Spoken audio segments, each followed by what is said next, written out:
Review time. Footy and Frothies, as I accidentally mute everyone. Classic start to the show that makes about 4 weeks in a row. Barney and Daggy with you as always, and joined by special guest Action Bailey from up in Queensland. How are you, my friend? Yeah, good, mate. How are you? Good. How's season? No, how's I guess Footy Dad life treating you first of all? Oh, well, Emma's got her first game this Saturday, so it's just been training and trials. So, yeah, not too bad. But, yeah, she's keen to get the season kicked off proper. Beautiful. And Barney, how are you, my friend, down there? Yeah, very good, mate. Very good. Couple of days off at home with the little one for the start of school holidays, which has been nice. Not having to get up at 3:30 with that fucking alarm, so that's been a good thing. Very good. Looking nice and fresh for once, which is awesome. Went and watched Kung Fu Panda today, which was interesting. Quick review. Yeah. Oh, quick review. Pretty much like the rest of them. Few laughs, all the same sort of storyline. You got to, as you go along. Later. But, yeah, 2 hours later, 70 odd bucks for a couple of tickets and some popcorn. But, yeah. About what you'd expect. Well, very quickly, what's been your take on the season so far, Chris? It's been surprising, actually, just seeing some teams like up top that you weren't expecting. But I think that's a little bit to do with the rule changes, like around the dropouts and stuff. But yeah, it's been some really good footy being played, I thought. Yeah, classic. Pretty good. I wouldn't say it's classic football, but a close round across the board this time in. Obviously, Penrith had the bye. Get your thoughts on where they're at heading into their danger clash against the Tigers this week. Yeah, I'm a little bit worried. I think we're a bit skinny in depth around our forwards, especially around our middles. Like losing Fish, we saw that, especially against Manly, there was no one really to step up when Nathan Brown went on his tear. So, yeah, that's a little bit concerning. And Nathan Cleary's hamstring, obviously. Yeah, well, another week away now, obviously, softly, and then you're going to lose him for, what, a month for Origin as well, so... Oh, yeah, maybe not, I know they nursed him through there, but Schneider doing okay? He's stepped in, done his job, but you can definitely see we've missed him at certain parts in games. And just a general thought, I know you're pretty close to the ground in terms of local footy up there. How's the Queensland Cup and all that sort of stuff panning out up there? I haven't really watched a lot of Queensland Cup this year, but it's good second tier footy. Like a lot of Broncos reserves come through that, and the quality of footy is always good. But yeah, Wynnum had a good win over Norths, which are the premiership favourites this year. So that's always a bonus. Nice one. And Barn, what's any other footy news caught your eye in the last couple of days before I get into, I guess, what I've got here? Well, just a quick overall, probably, as Christopher mentioned, there seems to be a bit more of a levelling of the playing field, even more so this year. Teams have sort of gotten that bit closer together. You even look at the top teams at the moment; they're not streets ahead of anyone else on their day. Yeah, obviously they're extremely good and they can blow teams away. But as an overall sort of arch on the whole comp, it seems pretty close between first and probably 15th. Yeah, and I'd say the best and worst of teams are what decides games at the moment. You see, even the best Dragons turn up and the worst Tigers turn up. There's a big turnaround on those two, all the way across the board. I'd say a lot of teams feel like they'll be fighting out that 7th and 8th spot, but maybe that's the standard we've got, apart from the top couple until we get to the end of the year. And just Penrith for mine just seemed like they sort of hit a wall. I think they were probably geared up to play as hard as they could up until that sort of first round bye section there. And I think that took it out of their middles a little bit. I think they may have been a little overworked just that 1 week early. You know what I mean? And then they've gone through their bye now. But I dare say you'll see them come back pretty fresh and tearing this week. So I hope so. That's a good kick-off point. The news out today is that Zach Lomax has officially signed with Parramatta. I assume going there to play centre. Cool. Any thoughts? I wouldn't be surprised if he plays fullback, to be honest. Okay. Whether halfway through the first year he's there, they do what they've been talking about. Gutherson's only slowing down at this moment. He's still plenty of effort, but he can give the same effort out in the centres, and I wouldn't be surprised if he's been promised that number 1 jersey in 12 months' time or 24 months' time from now. Yeah, we've seen that he's pretty much wasted in centre. Like he's been killing it on the wing, really. Yeah, absolutely. Well, just on, I was going to say it for the game review, but I think he's the form winger of the competition. Like I was thinking about this morning, you have to make the case that he should be picked for New South Wales on the wing. Anyone? No, absolutely. The way he's going at the moment, you can every kick that goes up, he's contesting, and he's winning more than 3/4 of them at the moment, which is a massive uptick for any team he's in. So. Well, you're just thinking of if the other options are Fox and Tua, I think that's about it. You know, I think he's a pretty solid next pick. Anything from you, Action, on that? Yeah, well, that's the thing with New South Wales. We've always had embarrassment of Richards outside back, so you can pick anyone there and they'll do the job. Yeah, whether they win or not is a different question, but they that's do the it. job. That's it. But it's never on our outside backs. It's always forwards get dominated, or DCE game goes to shit. Yeah, clear your lesson like always in rep games. Yeah. Manu has officially signed with Toyota for Blitz. He'll be heading to rugby at the end of the year, unfortunately. I assume he'll get out of his system for 18 months and come back. And New Brown is coming back from England to start with the Dragons immediately.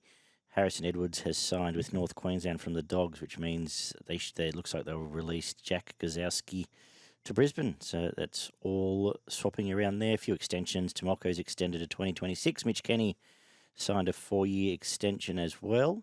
I'm doing a solid enough job. Grace? Yeah, well, I'm not Mitch Kenny's biggest fan. It hurts seeing Egan carve it up for the Warriors and then see, Mitch Kenny just do what he does at Penrith. Solid, but without being spectacular, Yeah. Well, you're stuck with him now.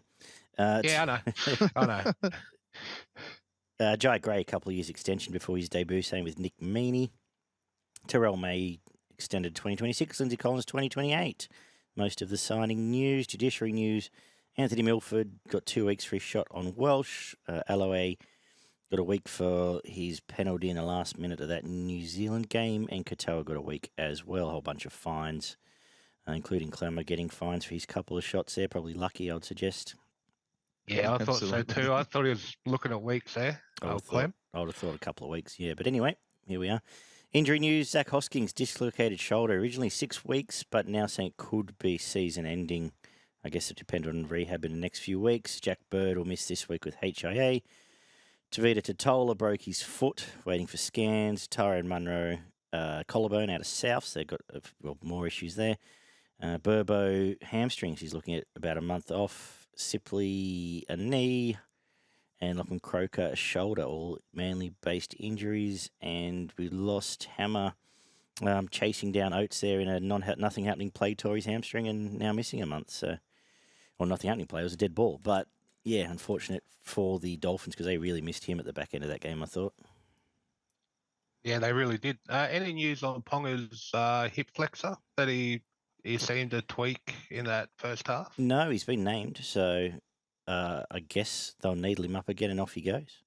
Yeah, it was a miraculous recovery there. Bloke couldn't bend over at half time, but some good stuff in the sheds. The NRL physio went through and did a quick breakdown. It's basically it's just a muscle injury, so it's basically a massive cork right on the edge of the hip there. So obviously that tightens everything up from halfway down your leg up into your back and around. It's all around that hip area as well. So obviously that's what had him stopped and couldn't do much there for a big part of it. Obviously, once they got rid of the pain, he was much better in that second half, but probably not something that's going to keep him out of football. Just bit of pain management and try and loosen him up with physio for the next couple of weeks. But yeah, I believe essentially it's a pain thing. There's nothing else he can do worse or better to it. It's just going to be like that for a little bit, and they'll nurse him through. Yeah, I guess that's all the news. Anything else? No, let's go. Beauty. Roosters 22, Newcastle 20 kicked us off on Thursday night. One of the good game of footy, I suppose. Highlighted by the non-calls in the last few minutes. I'm sure you get to that action, but Barney, going to do stats first, and we'll get stuck into it. Yeah, we had 3 tries for Newcastle, 4 for the Roosters. 3 out of 3 conversions played, 3 out of 4. 1 out of 1 penalty attempts and a missed 2-point field goal attempt for Newcastle. Was 14-16 at halftime, 89% completion, played 85%. 6 line breaks to 7, 31 tackle busts, played 39. 6 offloads to 9, a forced dropout from both teams. 386 tackles played, 390. 5 errors to 7, 4 penalties conceded to 5. 3 ruck infringements from both teams. Daniel Tupu with 131 Supercoach points. Joey Manu with 117, Radley with 103, and Adam Elliott with 100. Well, I guess the starting point for the story for me in this game was we saw, once again, the confusion taken out of the East team. They played direct. They focused through the middle through especially Cheese, Manu, and Kiri, and looked much, much better for it. I tipped Newcastle, and I reckon about 8 minutes in this game, I knew I was in trouble. Newcastle fought back pretty well, though. No means a knock on them, but I thought that was the main talking point out of East. Barn, what do you make of their performance? Yeah, I thought the first 10 Newcastle seemed pretty good, shifting the ball and stretching the Roosters around the field a little bit. But then, as you said, yeah, Radley and Cheese sort of took over in the middle there and were real physical. And then you chuck in Manu chiming in off the back of offloads, and just he doesn't mind running 20 metres across field to beat 4 blokes and then make 5 metres forwards, which he did a few times in this game. But yeah, I reckon he gets more tackle bus running sideways than he does running at the opposition. He's just very good at having 3 blokes on him while he's standing still and then shrugging them all off. Yeah, getting rid of all of them. Turning and coming out the other side. Fuck off, dog. Seriously. Excuse me. Yeah, Newcastle was sort of pushing the edges of the Roosters' defence, and they've still got a few issues defensively where they do sort of get out of position just right on the edges of the ruck there in between their halves and their back rowers, which is, a big spot for most players, most teams, but they really seem to cop a few problems there. Ponga hurt himself, obviously trying to stop the first Roosters try, and that was the whole team just basically put their head down and started walking for the next half an hour while he was trying to do things. And as you saw off the kickoff, he could barely lift his leg, and then he was falling over trying to make tackles, and it just got real ugly in the middle of the field. But yeah, you have to give it to him, as you said, that Kiri played a lot straighter, which it just makes their attack so much better when because it forces them to give early ball to their outside men, and then they can do something rather than sort of all running together sideways across the field and getting trapped in a corner. So. Your thoughts, Action? Yeah, I thought for me personally, seeing Angus Crichton playing good footy again, Yeah, after last year, it's really good to see. Got to give a rat to Joey Manu, 347 running meters with 2 line breaks and 1 try assist. I thought he had a fantastic game. I think he was a difference, really, like making all that ground and putting Roosters in better field position in the Knights. Absolutely. And I was going to get to Angus, but that was easily his best game since 2022. I thought he was fantastic. Both defensively, I think he made 40-plus tackles, but hit some nice lines. Just looked dangerous every time he had the ball as well. Yeah, and on the Knights, they missed the same from Frizzell. Like they normally get that punch on the edges through Frizzell. They really missed him in that game. I'd agree with that. Kai Pearce-Paul and Elliott both tried really hard. Pearce-Paul looks scary at times, Barney. Yeah, it was a massive break he made down that left-hand side to set up a try. Just basically looked like he's just swatting blokes off. He just ran up to him and palmed them both at the same time, and the heavens opened and he went through. But yeah, the Roosters really targeted in behind the markers from Newcastle, and that's where you do see teams turn Newcastle over quite a bit when their big middles get tired and the opposition start targeting angling back in behind the markers. And yeah, they really blew Newcastle away there for a good 40 minutes in this game. And you get Manu pushing through holes in the middle, and as already mentioned, Cheese and Radley probably had 2 of the better games that they've played for quite some time as well. I reckon the Saifidi boys are probably the most noticeable. When they get tired, they stick out like dog's balls. Like, of all the props in the game, they just seem to log around and get fanned out a lot when they're tired. End of the day, do you say where are these teams at? Do you can make obviously the case that if Ponga stays on two legs the whole game, they go close to winning. If Ponga's on two legs, their last break he makes, he probably runs the length of the field I in dare that say last Yeah. play. they win comfortably if Ponga's fit for Yeah. that 40, 50 minutes. He wasn't really available. Definitely. And I think Adam O'Brien too probably just would want to build fitness towards the end of the year rather than, start off. You could really tell they're not at peak fitness at the moment, but they'll get better as the season goes on.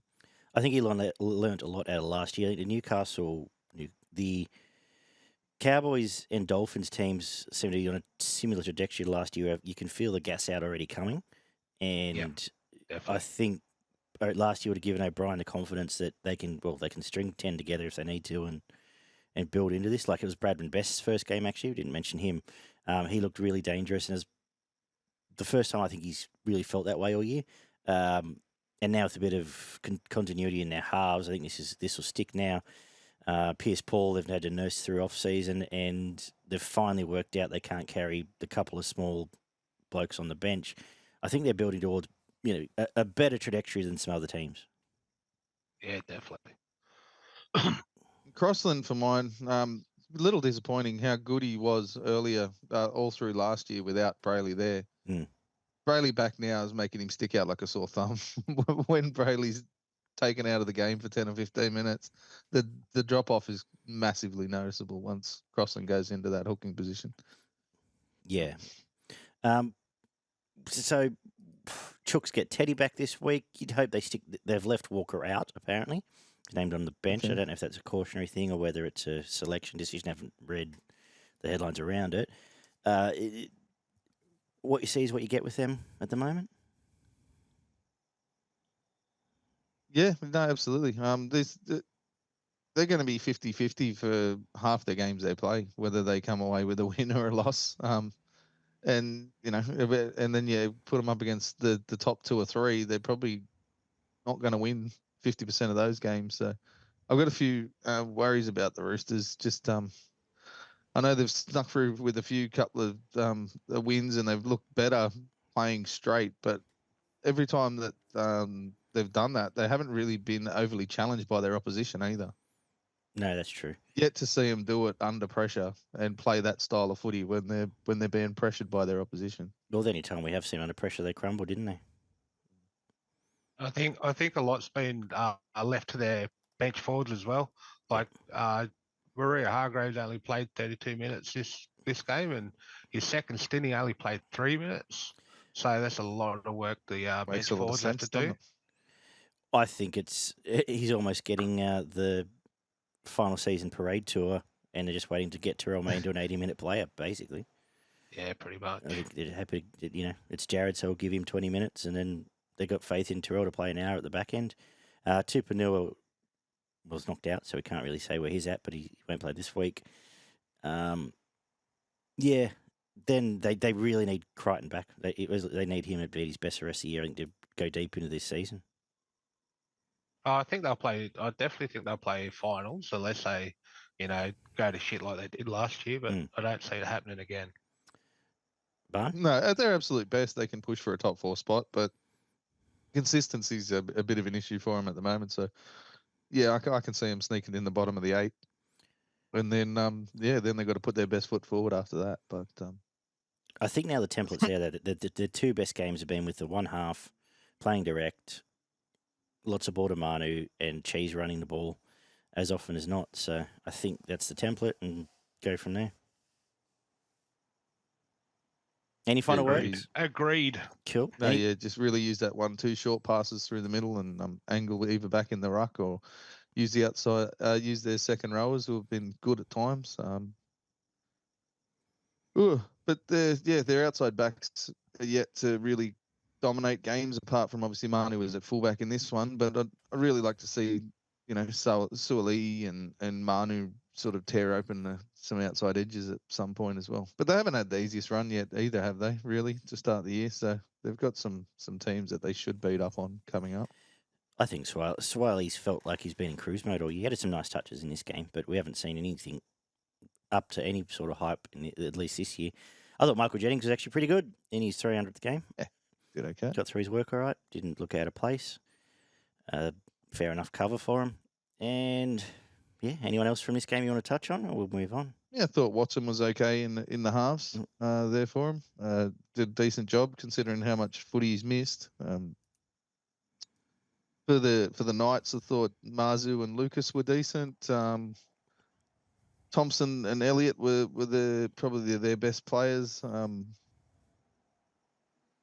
Their best forwards, and we had Ponga injured, but Kai Pearce-Paul was definitely a standout. Nat Butcher had a good game. I think they missed him the week before as well, and he's definitely someone that does plenty of work for him and helps them out. You mentioned Crichton. Tupu does what he does and just finishes tries without any dramas whatsoever. Tyrell May had a really big game, and I think we've mentioned everyone else. Radley and Cheese were fantastic in the middle of the field. So. Yeah, well, I thought 3 points Manu. I was going 2 points Cheese and 1 to Crichton. I had Cheese and then I had Radley or Crichton, yeah. So, any thoughts? Crichton. Action. Oh, I'm not going to get in the way of the prestigious Daggy M, so I'll let you boys sort that out. Manu, Smith and Crichton. Manu, Smith, Crichton. Beautiful. The next up, we got to Friday at 6 o'clock. The Storm, once again, getting out of jail against the Bulldogs. Their third 2-point win of the season, all in the last couple of minutes, and they've had a 4-point win, and their biggest margin was 8 against Penrith so far. How do they do it? I don't know, but what the stats say first, and then you can tell us. They just keep doing it. It's ridiculous. 3 tries apiece, 2 out of 3 conversions for the Storm, 1 out of 3 for the Dogs. 10-0 at half time, 80% completion, played 69% for the Dogs. 233 plus running meters for the Bulldogs. 5 line breaks to 8, 39 tackle busts to 28, 9 offloads to 13, 1 forced dropout to 3, 328 tackles made by the Storm, 338 made by the Bulldogs. 10 errors to 15, 3 penalties conceded to 2, 3 ruck infringements against the Dogs, 1 inside the 10 against both sides, and a sin bin for both sides. Josh Adokar with 162 Supercoach points, Munster with 92, and then Blore and Zeri both had 87. You see this one, Chris? Yeah, I watched this one. I'm always keen to watch the Dogs before the ex-Panthers run around in there to see how they're going. So yeah, I thought it was a cracking game of footy. I thought the Dogs dominated the field position in the first half and came away with 0 points. I think that all comes down to Hutchinson. Really, I thought he had a shocker of a game. Once they started to go to their left edge attack, the Dogs looked so much better. But going right, it was just all sideways, and then Crichton kicked way too much, and Storm diffused that so easily. Agree. Well, I'm on record as saying I'm baffled how Toby Sexton isn't at least given a chance there, but I think it's cost him multiple games this year. At least. You haven't said that, have you? No, not at all. Last 3 weeks, I'm pretty sure, was the last question when we left the Dogs game. They probably win the last 3 games if he plays.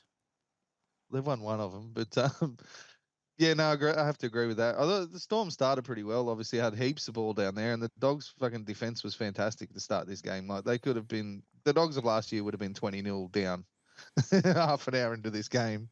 But they hung on and they fought really well in defence and turned it around using, again, Kickow had a fucking barnstorming game. He's in career best form at the moment, that bloke. He's just pushing blokes around.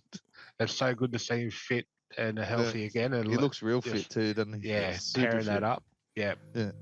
And Burton was pretty good at deciding when to run the ball or when to let it go to the wingers and the centres out there.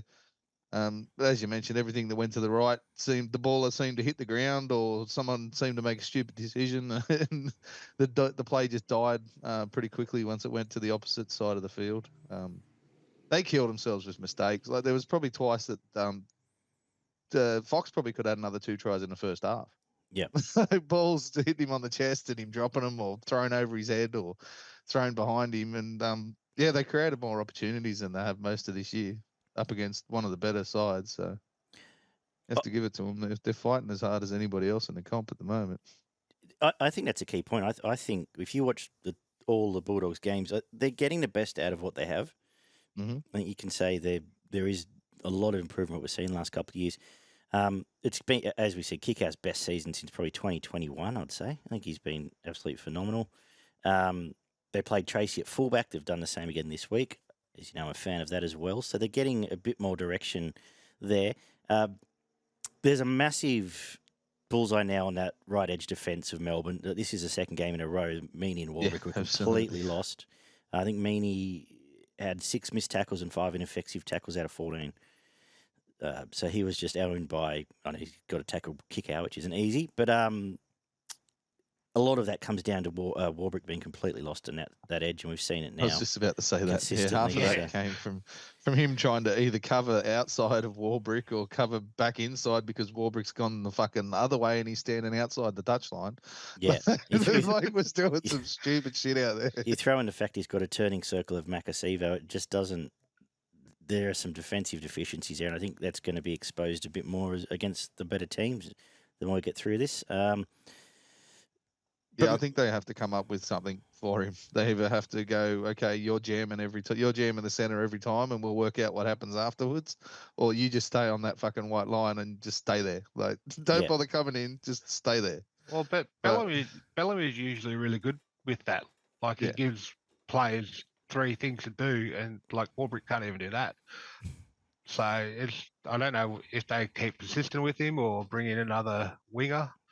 Come from Union, mate. He fucking probably made 5 tackles in his career before he fucking had to play, and it was 7s That's what I was as well. Say. So he played for Australia, didn't he? Like, I know. Played for Kiwis. Kiwis, Kiwis? 7s. Yeah. From the Melbourne side, I thought Pappenhausen was good till he got binned. Thought he was probably the most dangerous actually for a lot of it. But usually, as usual, Hughes sort of led the fight back. Yeah, mate, he's the form halfback in the comp at the moment, I think. Like, consistency-wise, like week in, week out, every game he's played this year, he's had his mark on the Melbourne Storm, whether they win or lose. Even in the game that they did lose, he was fantastic for him. I think he's right up there. His kicking game's been spot on the whole way through. His passing game occasionally, you'll see one hit the ground, but that happens with the best halves at the moment. And on a consistency basis, overall, I think Hughes is your number 1 at the moment. And they're building up some nice momentum in their forwards now. Get Catella's fit. Sean Blaw's now had 2 runs from the brief pre-season. Looks good. Like they've got him right, and especially this game becomes scary. Yeah, exactly right. Yeah, and you put their bench forwards in there too, like Christian Welch and Chan, the 2 bench middles. Alex McDonald did a pretty good job as well. When they come on, the Storm don't lose anything really. So absolutely. So they're building okay, but can you really? They keep winning because it's the main thing. Without blowing teams away, are they? Is there more trajectory? Like I said, Blaw's only just come back. Munster's only had 2 games. Looked dangerous at times in both. Well, I think a lot of it comes down to Munster's fitness. I mean, that's obvious to say, but he's carrying a groin, he'll be carrying a groin all year. Yeah. And like when the game was there to be won, both him and Hughes really, sparked that comeback. So there's really a lot to relying on Munster's groin, really. Their attack will improve, I think, and the consistency out of that. But yeah, I'm with you. I've got a few question marks around that, especially that right edge in defence, and even their left edge. Their centres have proven not to be the best defenders recently over the last sort of couple of seasons. So I think some of the better teams might sneak through for a few more tries than the Bulldogs did in this one, and it's going to be a bit harder to chase down. So attack-wise, we haven't. I feel like he's just trying to set himself to be an 80-minute player, but we haven't seen Harry Grant anywhere near some of his freakish best. But as I said, I think it's just happy to nurse himself through 80 and take the back seat to some of these other players for a lot of the time. We know he can step up if he can, but if needed, I should say. But big tick for the Dogs was Melbourne probably would have scored more points against a couple of other teams in the comp in this one. There was a few times where they made a break or a half break, and there was 3 or 4 Bulldogs jerseys there to bring him down. You know what I mean? So even if the first one doesn't get him, there's another 2 or 3 chasing, and they're not far away. And just that consistent, determined effort will keep them in a lot of the games this year. So, and hopefully they click and attack a couple of times and they can get a few wins as well. Well, looks like they're going to back Sherry as well, who off his Juice Lab sponsorship. Did you see that? That was Yeah, that was hilarious. But he has some very nice touches. He looks dangerous. And now I think this is a good balance to have two strike centres. Carraz, who is a tackle buster, and then the sheer pace, which a lot of teams don't have out wide. It's a very, very good back five, I think, and a balanced one. Dogs have got huge amounts of pace. Yeah. And that 20-metre acceleration as well. It doesn't help when the ball doesn't get to them because they've got a plotter there in halfback. Like, honestly, I reckon with a different halfback, they'd be a 16 to 20 point better team. Yeah, I agree. I think they really... Ironically, the sort of halfback that Toby Sexton is would really suit, being a one that takes the line on and runs through. Or even just straighten the attack. Like, they were too sideways. They were way too sideways. They were it was too easy for the Storm to defend their shifts. So, yeah, they're way too sideways, in my opinion. 100%. I thought the Storm sort of panicked too at the back end of this game when they were put under pressure. Because the Dogs were coming home really hard, and they seemed lost a few times in defence, and only just sort of someone making that last grasp tackle to bring them down, where they could have been cut open a couple of times at the back end of this game, and the Dogs could have got away with it. Yeah, I agree. I think it's just real good positive signs for the Dogs. I think what we can see is what we're going to get for the next few years, but if they can get it to click, they're capable of putting 40 points on a team again at some point. One thing I've got to wrap, the young bloke, Sam Hughes, coming off the bench. Yeah. The hooker? The big front row. Oh, sorry, yeah. He got a bit of grub in him, which, I Doesn't like he? Front rowers. A giant head too. Yeah. But he looks a goer, and I'm keen to see what he keeps doing this year.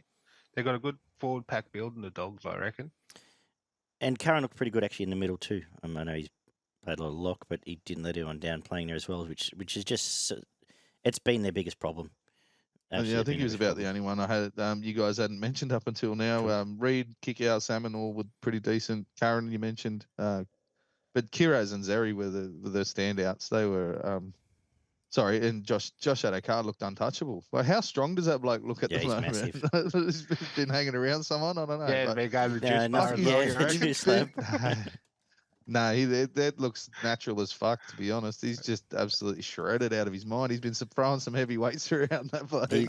He had a good off season because he looked like that over in the trials. Like he was noticed. Well, I don't think he's had I think the story around him is he hasn't had a proper preseason for about 6 years. So I think they got him into the gym. He's had a bung shoulder forever or something. Like he's shoulder busted. Yeah. No, absolutely. In fantastic form. Looks scary. Like to be front rowers not wanting to try and get in front of him, to be honest. Some of the runs that he had on the weekend. I think we've mentioned most everyone from the Storm as well. Coates was pretty good. He was one of the better of the back five, as well as Pappy. Hughes was fantastic, but I thought Josh Adokar got man of the match in a losing side, to be honest. One or two of those tries probably don't get scored if it's not him. I'd agree with that. Good week for wingers, actually, because I'm going to give points to some others later. But, I'm fine with that. Where are you going next? Sean Bloor had a really big impact for the Storm as well. Yep. And I had him as my 2 points in this game. I thought he actually, statistically, didn't read that great, but geez, he had some, like every run counted. His impact was massive. I agree, yeah. Like the way he was bowling people over, and he did make 40 tackles, that said. So knocking people on their ass as well. And then I had Munster or Grant for the one, or any one of those in 3 in the spine, the 9, 7 or 6. But if Papineau didn't get binned, I think I'd almost give him one. But I think Munster's going all right. Mm-hmm. Cool. We got to the Queensland Derby next as the Dolphins went down at Suncorp, 28-14 to the Broncos on the back of a crazy first half that could have been 30-26 at half time, but what was it, 6-0 or something, or 8-6 or something? But anyway, what did the rest of the stats say? Highlighted by an 80-metre fucking drop kick in half time there. Nearly landed in the Caxton. 5 tries to 3, 4 out of 5 conversions played, 1 out of 3 for the Dolphins. A missed field goal attempt for the Dolphins. It was 6-4 at half time. 67% completion from both teams. 175 plus running meters for the Broncos. 5 line breaks to 3. 36 tackle busts played 20. 5 offloads to 7, a forced dropout for the Broncos, 2 for the Dolphins. 325 tackles played, 303. 17 errors to 16. 8 penalties conceded by the Broncos, 1 by the Dolphins. Sorry, what was that? 17 errors to 16? 17 errors Yep. to 16. Yeah. 8 penalties conceded. 5 of those are Corey Oates. in the space of about 15 minutes. Yeah. Actually, I've just 8 got penalties conceded to 1. You're reminding me, I've got to update my infringement. pot plant. Go ahead. 1 ruck infringement to 2, 3 inside the 10 against the Dolphins. Selwyn Cobbo with 85 Supercoach points, Willison with 80, Carrigan with 73, and you had one other Bronco before you got down to Cody Nikorima on 68 for the Dolphins. What do you make of, you had your fins up for this game action? What do you make of the performance? Like, I hate the Broncos, but I'm so glad they beat the scum. Not a massive Dolphins fan. Yeah, like I said, I think Corey Oates had a shocker under the high ball. Like, I would have thought the Dolphins would test Walsh coming back from a broken cheekbone, but they bombed Corey Oates for a lot of rewards in the first half. I just thought the Broncos forwards bashed the Dolphins forwards. Like, you could really see the energy in the Dolphins forwards in the second half was just gone, and they lost the field position, and they couldn't bomb Oates anymore. And I think that was the tale of the game, really. Led by Carrigan, who's just a freak. It's him and Yo and Daylight in that position. I know the Broncos are sitting 10th, but they've had a really rough draw to start the year, and losing Payne Haas. When Payne Haas comes back, that forward pack's going to be scary. And miss their halfback, who was in real good form the last 2 weeks as well. But Young Willison started to make a name for himself as well. Was outstanding. Giant always gets through his work. They've got the other giant up their sleeve, and you think Ricky and Wilson haven't had a lot of footy either, so they're still getting into what they're doing. And I thought Willison looked very dangerous here. Or Giant, he doesn't even bother having hit-ups for tries. He just falls over. Yeah. Fucking reserved front rower scoring the first try of the match. Fucking hell. Yeah. Especially that was this game though. That was pretty much especially because I had Stone and Aitken for a lot of money, and of the three, they each threw it to the fucking front rower when he took that. But as you said, it could have been 24 plays 30 at half time. Like the amount of ball movement and pressure that they put on each other at the start of this game was really, it was ridiculous, to be honest. They were shifting the ball constantly from one side of the field to the other. Bombing the absolute bejeebus out of poor old Corey Oates out there. I think he used to be one of the safest blokes under the high ball ever. I don't know what's going on here, but obviously they went that way because they've got the threat in Asako out there as well, who can jump over blokes at the best of times. So obviously put a lot of pressure on him out of there. This was the weekend for mine of just goal line defense. Like, how many games did you see one team just camped on someone's goal line for 10 minutes and not a try gets scored? Like, just turn them away, drop it out, turn them away, the amount of goal line defense. And I think obviously that's why they go the short dropout so much now, because they know we back ourselves to keep you out if you're only 10 meters out from us, because we only have to go back 5 meters, move up 3 steps, make a tackle. With our goal line defense, you lose a marker. You get away with only one marker. True. And your fullback also in the line, so you've got a stacked line on your goal line. It kind of makes sense for those short dropouts. And now there's a lottery, the penalty's gone. They're going to see a lot more of it this year. It does lead to my biggest bugbear. I hate how much teams that are ahead by 2 will slow down, will give away the 6 again in the last 5 minutes and slow down the ruck so badly when they're in 10, and just be happy to cop a 15 tackle set and 3 restarts. There's been no at all attempt all year to bin anyone for that, and it just seems like it's getting worse. You know, with fatigue too, that an error is coming. They bank on that error coming from a tired middle forward, and it does come. Yeah. So yeah. Yeah, I wouldn't mind seeing that goal line dropout be an optional penalty. Take the tap if you want it, or take the 2, especially in, as you said, the position at the back end of games where it's sort of it makes you be a little bit more precise with your drop out, doesn't it? Or it makes you even think about whether you want to go short. But even, and I hate the word, even to have the discretion that if they give away 2 or 3 repeat ruck infringements, I'm pretty sure that's in the rules anyway. Yeah, they never do it though. They never do it. Yeah. Exactly.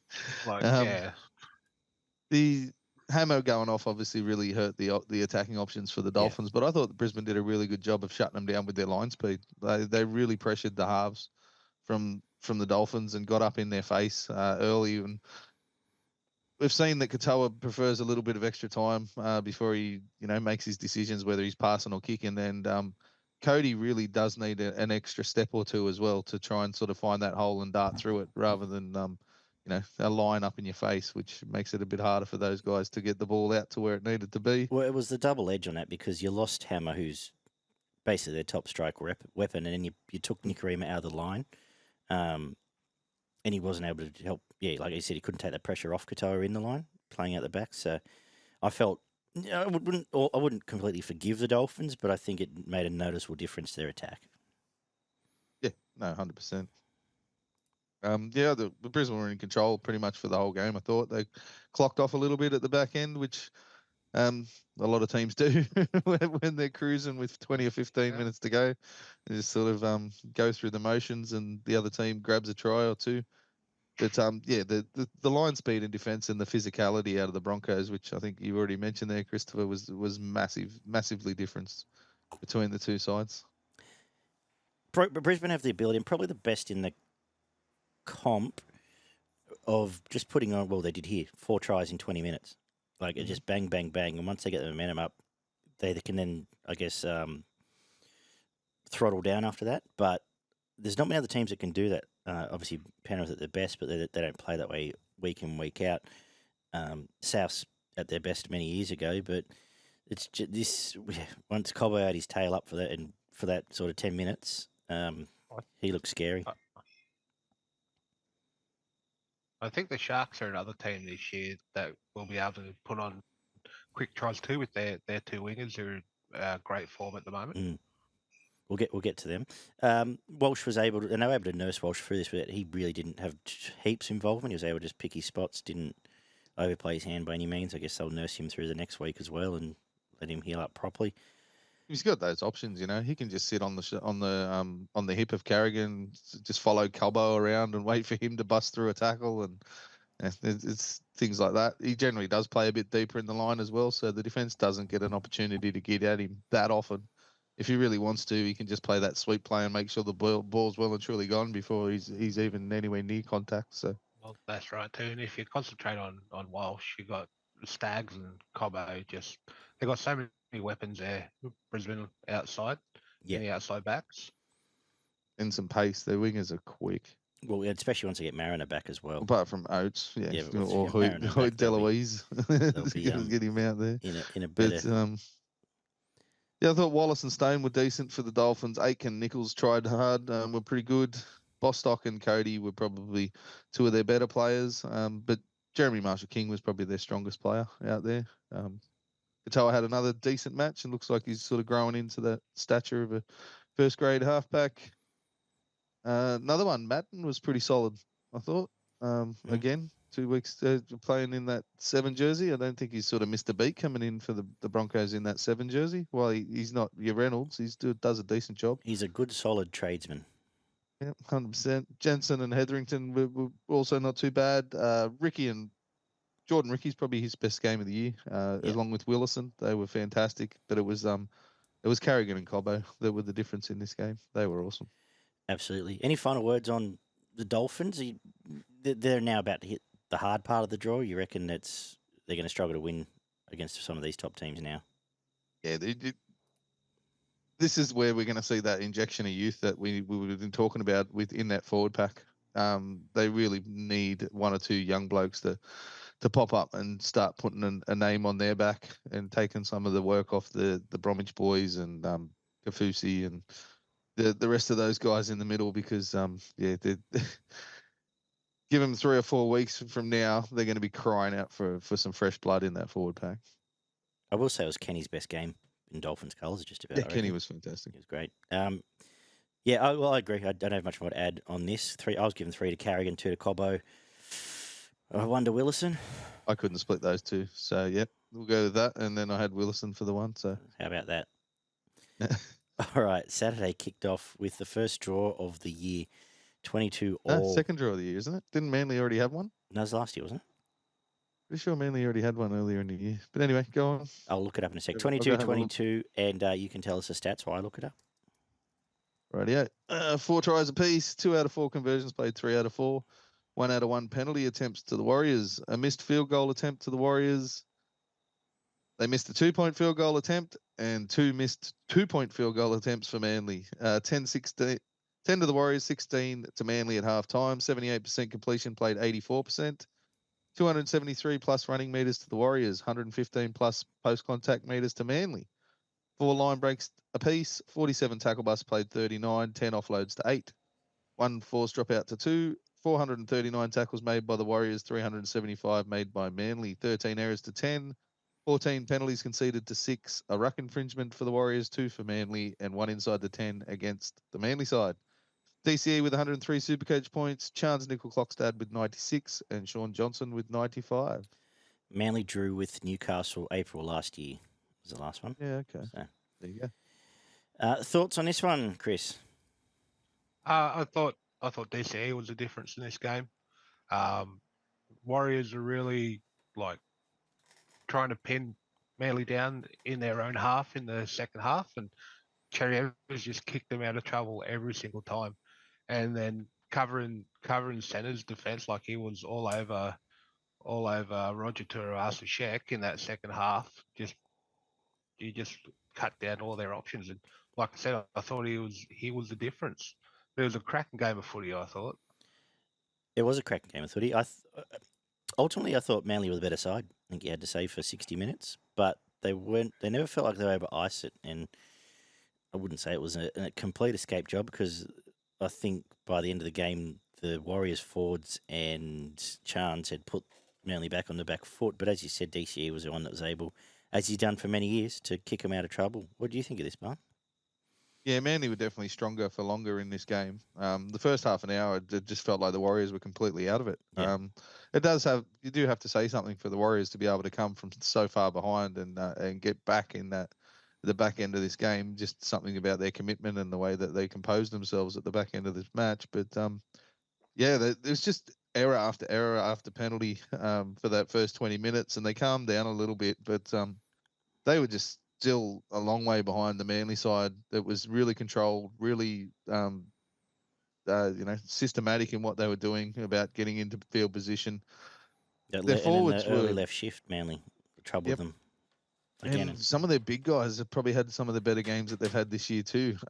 They seem to prefer not to wrestle as much as some of the other opposition forward packs, whereas they want to poke their nose through and hit the ground and get up.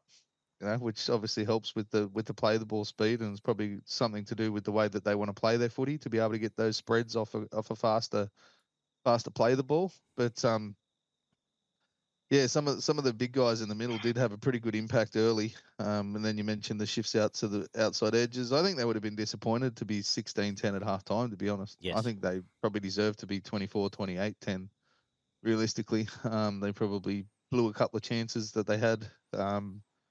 Don't get me wrong. I think there was a couple of really nice. I think Tuivasa-Sheck put someone into touch, and there was another one who dragged down just short of the try line at the start of this game. But yeah, that really changed. And then there was some poor middle defence in the middle from Manly, but the intercept again had Manly, and an intercept, and that was really the reason the Warriors got back into this game. Like, Manly weren't clinical for that last 10 minutes.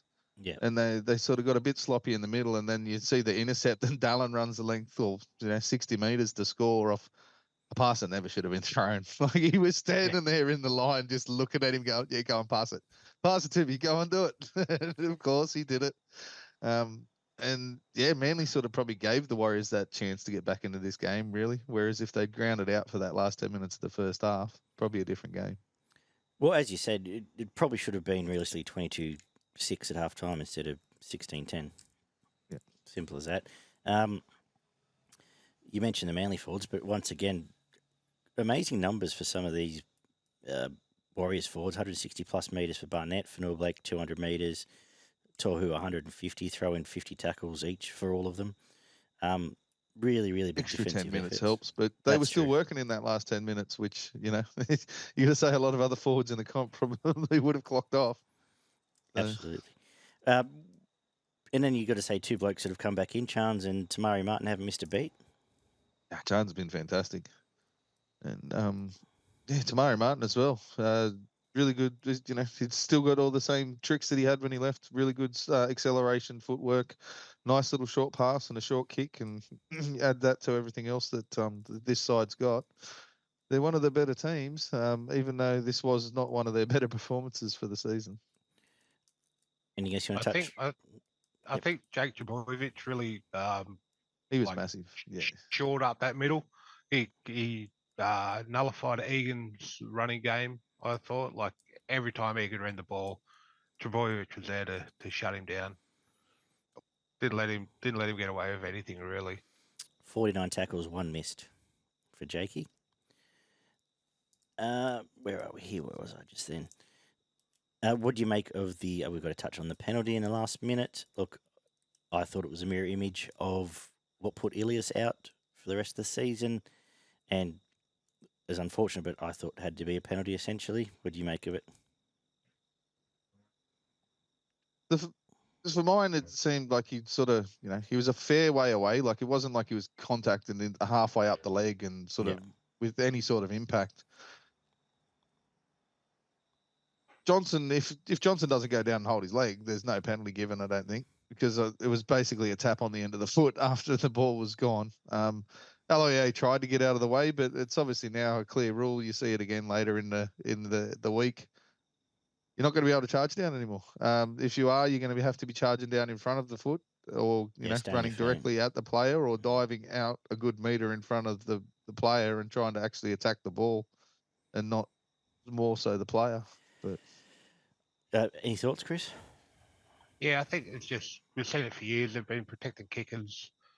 Like you see back in the day, you can smash a kicker after he's kicked the ball. You can't do that anymore. And it's the same kind of thing. Alloy obviously tired, last minute of the game. A stupid thing to do, but it's penalty every day of the week. I thought. To your point about Johnson staying down, I said I thought it was a penalty. Certain other clubs not playing at home would not have been gifted a penalty in that situation, shall we say? Wouldn't think so. No.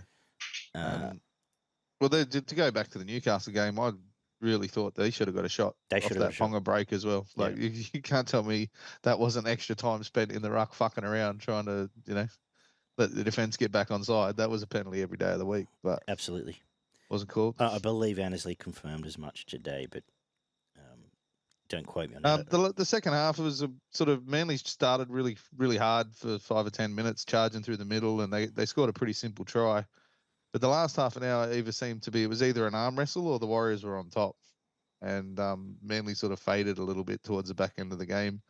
I think that was just obviously through the forward pressure that you mentioned there, the amount of work that the Warriors forwards were able to get through, and just really tire out that the majority of that Manly pack, and they were able to get the dividends at the back end of the game. But extra time comes along, and nobody even got within fucking I think about 50 meters of kicking a field goal, did they? They were just playing in the middle of the field for 5 minutes each. It's funny to see, not funny, but crazy how some of these, we saw it all weekend, some of these very, very good halfbacks struggle to kick a drop out more than 30 metres. After we saw Zarko boot one, as I said earlier, as far as he did, and some other people can nail it, but at no point did they ever feel like they're going to get one. Same as on Sunday night, at no point did they ever feel like Foran was going to get anywhere near close to kicking a field goal. Well, I think once you get to that 40 to 50 metres out, it's already in most blokes' heads anyway. Like, I have to fucking hit this as hard as I possibly can. And all the form goes out the window because you're just trying to reef the shit out of it. That's true. So you don't really get the chance to hit it sweet. Whereas, there's those top 2 or 3 blokes, your Val Holmes, your Reynolds, they know they've got the distance. So they're, they can worry a little bit more about getting their form right rather than just having to boot the absolute Christ out of it. So. Like trying to hit the best drive on the 18th hole. Never happens. Exactly right. Exactly right. Any other takeaways from me? These teams, I think, like these teams will trouble a lot of side. Well, obviously, Oh yeah, trouble a lot of absolutely. sides. I think These Manly guys are are year 4, pretty good 5, form. 6. I Yeah. think at the back end of the year. Yep. Maybe even a step higher or a step lower, depending on the injuries and suspensions. But if they stay fit, they're yeah, sweet. 100%. All the back five were good for the Warriors. Barnett, Fanua, Blake were very good. Egan had a good game, even though he was targeted by Jake, as you mentioned. Harris and Dallin were probably two of the better players for him, and Chance and Johnson were the reason they got as many points as they did, and got it back to even. Tommy Jaleo had a decent game. Yeah. For a change. It wasn't too bad there for Manly. Wardell, who I never thought I'd ever mention in a positive light, has I think put two pretty strong performances back together back to back now. So he's found he's happy back at home. I think he yeah, was very good. he's I been think brought he even into had the a couple of family. line breaks. He's now the fourth Trebojevic or something, isn't he? LOA was good. Tommy T. Paseka did a very good job, as did Amole, who's been one of their better players all year. But yeah, you mentioned DCE and Jake Trbojevic were the two best players for Manly. How are we how are we looking at points wise then? You go 3 DC obviously. Yep. Jake 2, 1 to Chance or 1 somewhere else? Yeah, Chance, Tohu Harris, Johnson. I'll give it a chance. 340, apparently 346 metres to match Manu's 347. I saw somewhere else Manu ran 370, so I'm just looking at NRL.com, so it's funny the discrepancy. Yeah, apparently he got the record by 1 metre or something. Took it off Gutherson. So yeah, okay. So well, if that was a record, then yeah, Chance was within a metre of it. We got, speaking of Gutho, he was there 27-20 on Saturday evening in, at times, a lacklustre defensive game. What does the stats say? Cowboys and Parramatta are dead set both bipolar. Like you fucking have no idea what they're going to do from 1 minute to the next. These two sides. There's 4 tries apiece, 4 out of 4 conversions for Parramatta, 2 out of 4 for the Cowboys. What have I got here? 1 out of 2 penalty attempts for Parramatta, 1 out of 1 field goal attempts, 14-10 at halftime, 72% completion from both sides, 4 line breaks to 7, 39 tackle busts played 33, 11 offloads to 3. 2 forced dropouts to 1, 301 tackles played 326. Both teams made 11 errors. 22 ineffective tackles from the Cowboys to 4 from Parramatta. 5 penalties conceded to 8, 2 ruck infringements apiece. Dylan Brown with 86 Supercoach points, Gutherson with 84, Hopgood with 76, and Holmes with 73. I was trying to catch as much as I could while dealing with kids in this game, but was it just me or should Cowboys have been up like 20-0 at one point here in the first half? Or not that bad? Seemed like it. Yeah, Yeah, but Parramatta's defence was actually, you have to saying they're one of the worst defensive teams last week that I've seen all year. They actually come out and put in a pretty solid shift in defence in this one. Good they got the rev up. Did you see much of this action? No, I was at my wife's 40th birthday dinner, so I did not see this game. But Lovely. I'm not going to complain about not watching Gutherson. So Fair enough. Well, Barn had as I said, I thought Cowboys blew a few, dropped a few. Defence was okay. Absolutely, they did. And they just never got going second half. And Parramatta got going enough, essentially. Both teams were as good and bad as each other. Yeah. Just constantly making errors, giving away penalties, putting themselves under pressure. There's some really nice touches for tries, like the Penasini offload back for Lussig's try, and the cross kick for Nanai and cut out from Dearden, not Dearden, bloody Drinkwater for some tries to score points. But after about 25 minutes, Paris sort of started, they were defending really well and they started to click a little bit more in attack. And the Cowboys' attack is really, they're just relying way too heavily on Drinkwater, to be honest. Dearden has a few snipes at the line, but Chad's kicking game is really good. But when that's all you're offering, I'm not sure what else. There's plenty more things you want out of your halfback apart from just steering your team around with the kicking game. And it seems And a he lot. just doesn't seem to challenge the line at all these days. Didn't realise a lot on that flat ball when he times it right. Those centres go over untouched, but when he doesn't, they just end up in awful positions, isolated, get smashed or drop the ball. Ball turns over. Yeah. It seems to happen a lot. Like you watch a highlight reel and see him throw a couple of those balls and Chester or previously Laybutt just wander over, but then you throw 2 or 3 that just similar that just leave the Val on the other side nowhere to go.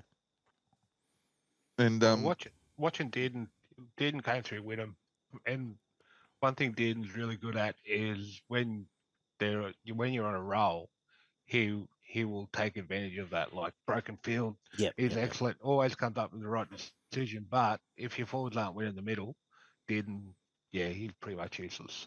Yeah, well, I think he's been in great form, but it's just something I noticed the last couple of weeks. Maybe through focusing on those centres, especially either through betting tickets or Supercoach. But possession means I'm paying attention. Eels forwards looked okay again. Probably slightly won that battle. Yeah, they were on top for a bigger part of the game than the Cowboys were. Big momentum shift in this one was the kickoff, kicking it out. Yeah, straight away. Kicking it out straight away at half time, and then they give away a ruck penalty a set later, and Parramatta score a couple of minutes after that with a nice little grubber from Brown, and that's to go from 14-10 to 20-10. It's a pretty big shift, and then you've got to try and find a way back from there. The Cowboys didn't really sort of get going until the last 15 minutes of the game when they were just completely under pressure and they just had to go all out attack, and that's when they really started stretching the Parramatta defence on both sides of the field, but they stayed pretty composed, I thought. Dylan Brown's kicking game was much better this week. He seemed to kick a lot longer than I've seen him kick recently. I don't know where he's found that extra 10 or 15 metres off the boot, but it was there in this game. And I think Assey helped him as well, took a bit of pressure off. Straightened him up a little bit. And Brown had some nice touches, as you said earlier. Nice touch through for involvement in a couple of those tries. But yeah, again, Hopgood was massive for this team. I'd hate to see them without Hopgood. He does so much clean-up work in the middle of the field, and he's now setting up tries and, throwing offloads and stuff through the middle of the field. Like, he does massive amounts of work for this Parramatta team. Yeah. Anything else you want to talk about the Cowboys? Well, we haven't really touched on their forwards, apart from, Nano getting a try. But I just feel like there's not much to take out from them. That is who they are. They don't tend to dominate field position. They don't run a great deal of meters. They just No, they really rely on that quick play the ball and that bowling ball effect of the constant pressure down the middle where they'll go 1, 2, 3, real quick play the balls, and if they're not getting through the line and then being able to get as you said, Robson darting out from dummy half and getting the opposition on the back foot, if they're just trying to play that hard nosed 10 meters through the middle, they generally get pushed back and dominate a little bit, especially from some of the bigger forward packs. What do we take away from this? Essentially, I think you treat them both, as you said, as a similar team, and they feel like 9th and 10th to me, if that. Yeah, about that. I thought Nanai started pretty well, but did he get injured, or it's unusual for him to get taken off with 20 minutes to go? I think it was HIA, actually. Yeah, okay. Yeah. Excuse me. Yeah, it's really tough one. Again, I think we mentioned the size of the Cowboys pack, and then if they don't get on that front foot, then they get pretty handily held by their opposition. Robson was okay, so was Tuolagi. Chester had a pretty strong game, I thought, out in the centres. Nice try there. Holmes was doing a bit, but yeah, Cotter and Drinkwater were easily their best two players. Assey and Lane had a pretty decent game, as did Offa and Gowie. Lussick was good in the middle of the field. Gutherson had some good impact at different times when he was on the ball, but it was Dylan Brown and Hopgood that were the two best players, in my opinion. Okay, well, let's go 3 to Hopgood, 2 to Brown. Or are you going to flip that? No, that's the way I had him. And 1 to Who do you say from the Cowboys? I had Cotto or Drinkwater that's right, or Gutherson if you wanted to go all out Parramatta. But We'll go one to Cotter, actually. Main event Saturday, 34-22, the Sharks over the Bunnies, who put in an improved performance, enthusiasm-wise anyway. But what did the stats say first, Barn? And you can tell us what you made of your team. 4 tries to 6, 3 out of 4 conversions for Souths, 5 out of 6 for Cronulla. Missed penalty attempt for South Sydney. It was 6-16 at half time. 84% completion, played 79%. 70-plus post-contact metres from South. So I think they were all from Tom Burgess.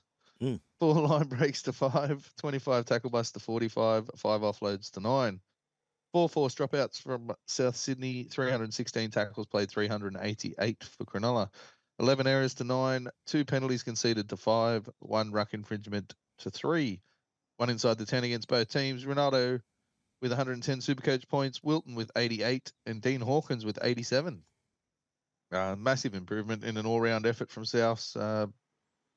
And to not drop their hands and throw their hands in the air when they've got 3 blokes on the bench for half an hour was pretty impressive, realistically, because a lot of teams would have just rolled over and died in those kinds of situations at the back end of this game.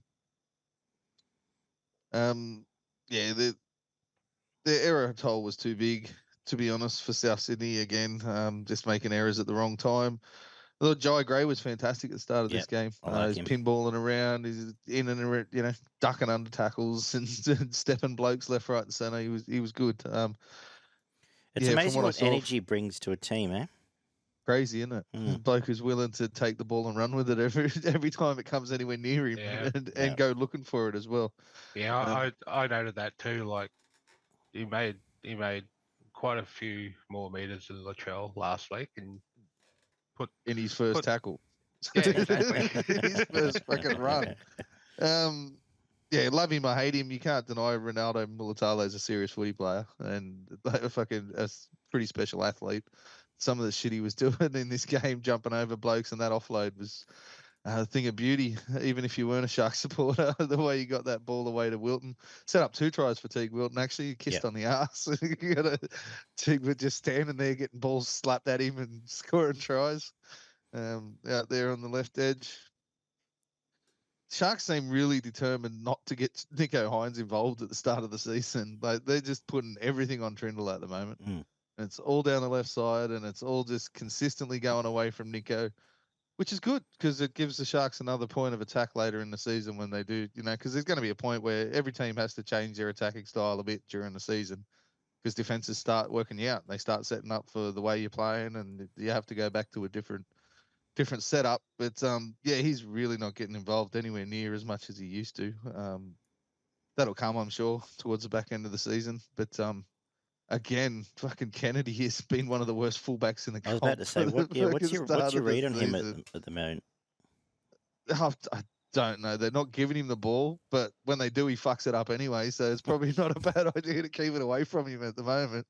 He was a bit better under the high ball this week, but yeah, they're not going with the sweep play. They're just they're leaving him out pretty much altogether unless he's sort of the last option for an offload after they've gotten through the line for him to get the ball. I'm sure that it'll change again during the season, but it's interesting the way that they've set up their attack recently.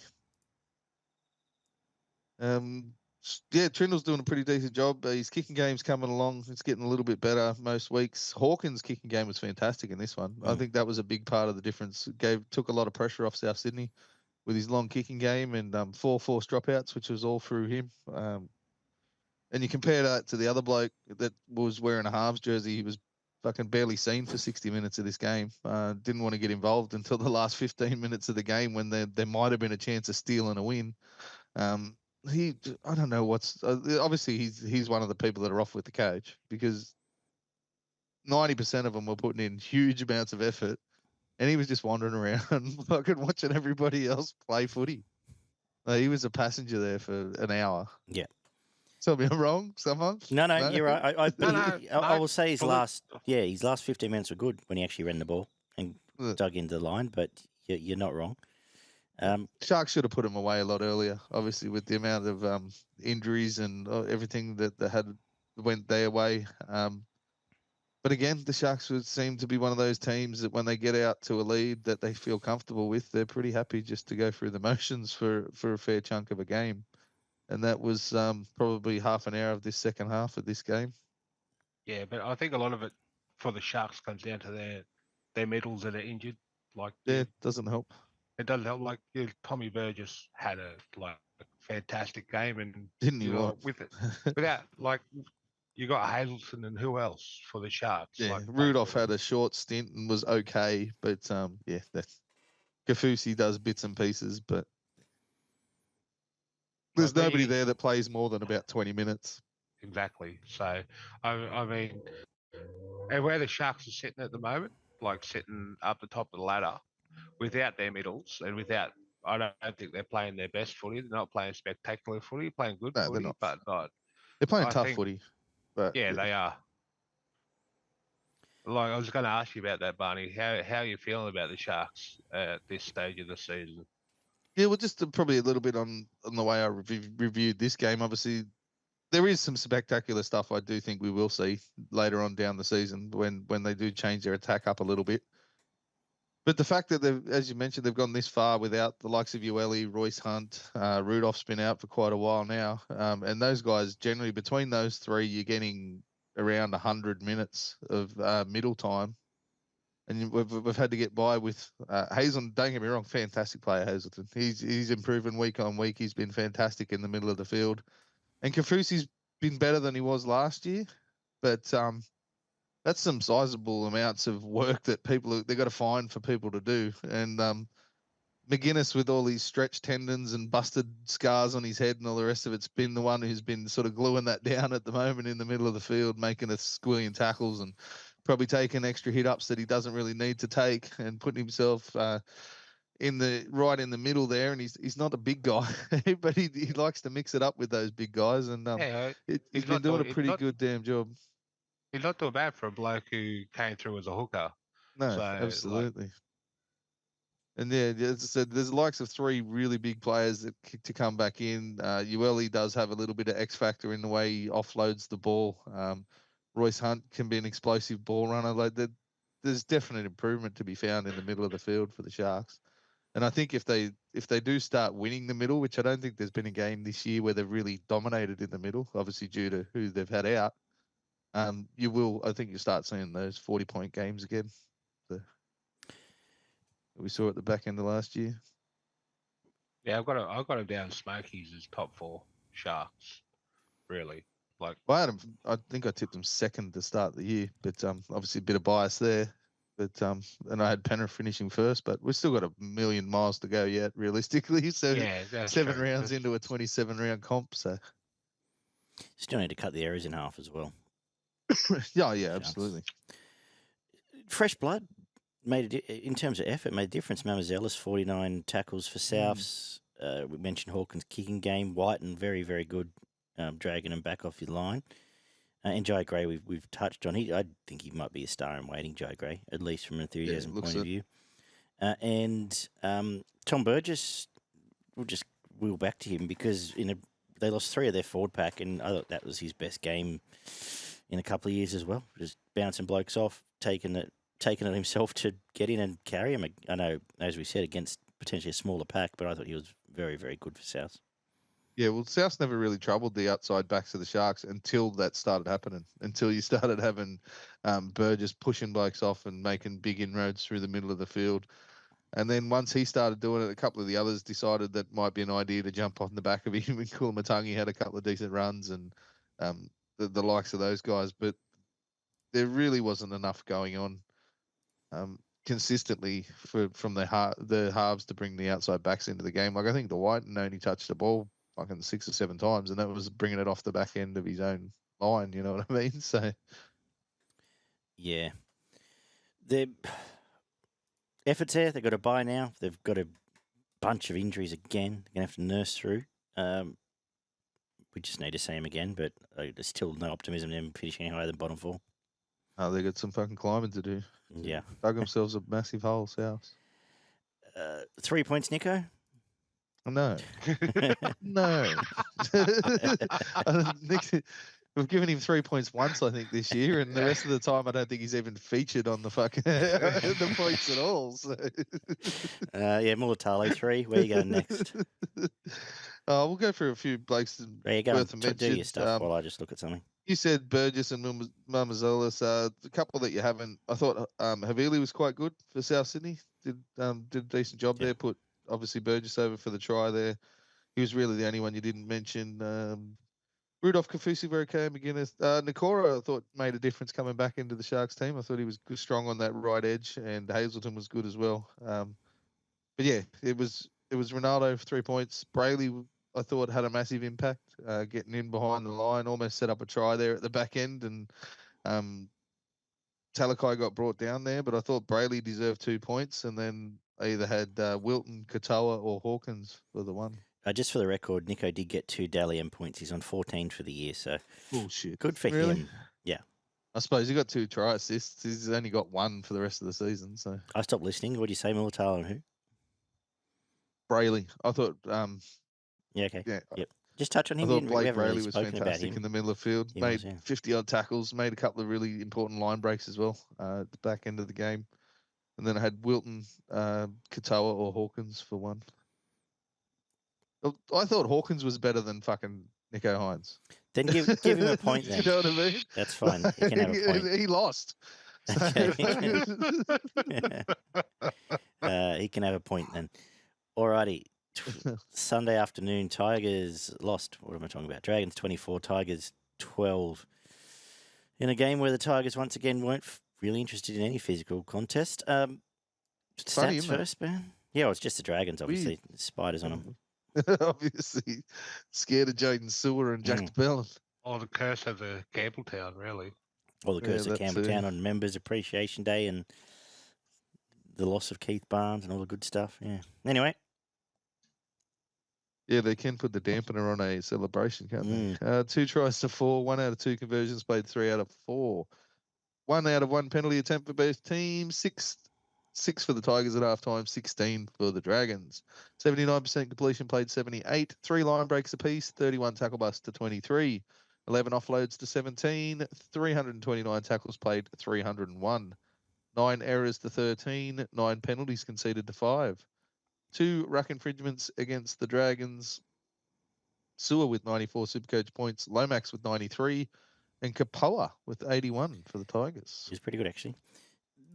All right, you're going to have to nurse me through his next couple of games because I kicked off at the Gums at 10 a.m. Sunday morning for UFC. Oh, so you watched it. You were just fucking... And watched this. And watched it. To be watching. And obviously, not only that, watched it through one eye. So it was did not compute.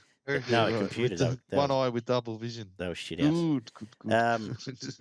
What do you make of the Dragons, though? Well, the Dragons seemed to give the Tigers every opportunity they could for the first. Like they went here, you can have the best start to the first half you've had all season. Like 40 minutes will be shared, and you can do whatever you want. The Tigers went nah, not doing it, mate. No, fucking not happening.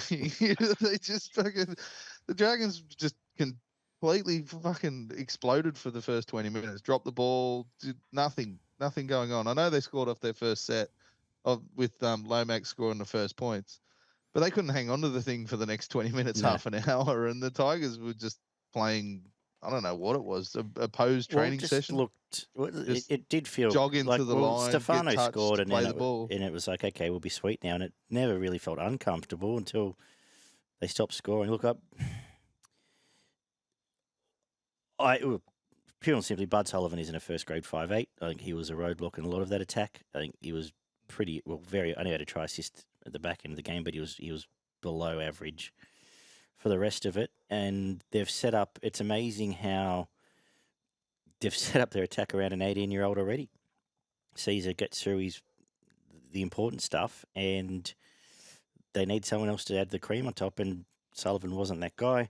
I see this week they've named Galvin and Fainu on the bench, so we'll see if that makes a change. But ultimately... They tried to get Buller involved a few times, but you know what they regressed to? They regressed to last year. They regressed to last year where they just all get in this weird nothing happening block play, and hope Buller's going to do something at the end of it. Yep. And it's 100%. Usually hoping he cuts back through and invents something.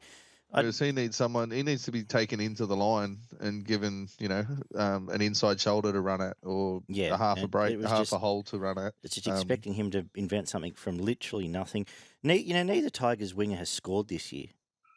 They'd Oh, have to be really? the only club where that's the case, and I think so. that Yeah. must tell you something about how their shape in attack actually works. Because whether they just can't create overlaps, whether it's They're obviously it's not very drawing the ordinary. defence. They're Exactly, just obviously passing way too early. exactly. And I know they're set out to play direct, but there's I can't think of a club that hasn't had. I haven't studied it. Hasn't had either winger score this year. And then the problem is in the air. Well, as it happened today in this one, every time the ball went in the air off Ben Hunt, you're shitting yourself because Lomax is flying through at a rate of knots and jumping over your fullback as well. Yeah, but I think that was a lot to do with field position too. Like the Tigers middle lost the middle, and Yes, Dragons were able to make as many yards as they did. Then they could put up attacking kicks, and then they weren't defending against Lomax. Like Lomax was the only option for the Dragons in the air, and the Tigers just weren't defending against it. They weren't putting in the blockers. They weren't No. just Three-quarters of the torturing time, they there. weren't even jumping for it. They were just standing there and watching fucking jump over the top of them. Yeah, But yeah, first on the jumper. this first half was. Oh, sorry. Finish your first half. Yeah, it was just an absolute fucking shit-slinging contest from both sides. They just seemed to play the worst footy that they've played all year between both of them. And they both didn't really seem all that interested, to be honest. And they still ended up somehow 10 points behind, given multiple opportunities from the Dragons. I don't know what got into Clemmer, but he wanted someone dead or he just wanted a fight. Probably both. he has those games every now and then. Yeah. Clem. He's been pretty good for us, but yeah, he got was had what the he eyes was. rolling. He's losing his mind, trying to get himself sent off the field. I don't think he wanted to be out there anymore. You have to give it to Stefano though; he was fantastic. Yes, he's been easily our best forward all year. Paulo didn't spend. I think he must have got injured as well, or HIA. Didn't spend much time on the field. But they just, as you come back to, they purely simply didn't want to be up for the physical stuff. Second half, the only two blokes taking hit up some sets was Caesar and Olam. They were just picking up the ball and saying, I'll just do it myself because no one else wanted to. Pole occasionally had a run or two, but yeah, there wasn't, apart from Stefano, there was nobody that was willing to get down and do the dirty work in the middle of the field. No, and that's the biggest issue. I know we get Fainu back, who's been one of our key blokes this week, but there was nothing to be gained outside of that. What do you make of the, conversely, were the Dragons pack that much better or just up against a pack who are not interested? Oh, they're just, I think the Tigers' middle defense was just that poor. Yeah. It made them look fantastic. Like, Sewer had a brilliant game, and he's had probably 3 this year where he's been outstanding. And he was outstanding again in this one, and he had spiders on him at times. And some of the outside backs were, pushing through holes, but they were really lazy behind the markers. Yeah. The Tigers, their middle defense was really, really lazy, and they don't move sideways at the best of times. And if you're only half interested in doing it, then yeah, you're not going to stop them when they get a roll through the middle. Yeah, I think the longer turnaround this week is much needed. Is this week? It's Saturday night again. So, tough couple of weeks. And then you get the likes of Hunt, who's clever enough to, continually turn the ball back into those areas where he's just not defending properly. Anything else you can talk about this game? It's been pretty unenthused. Not really. Safe Arthur Nappy did a job. Twal was decent. I thought he had a couple of decent charges in him. But, yeah. Caesar was good. And Stefano. Papali'i tried hard, but I don't know what it is with him this year. He does a heap of work. He does plenty of tackles.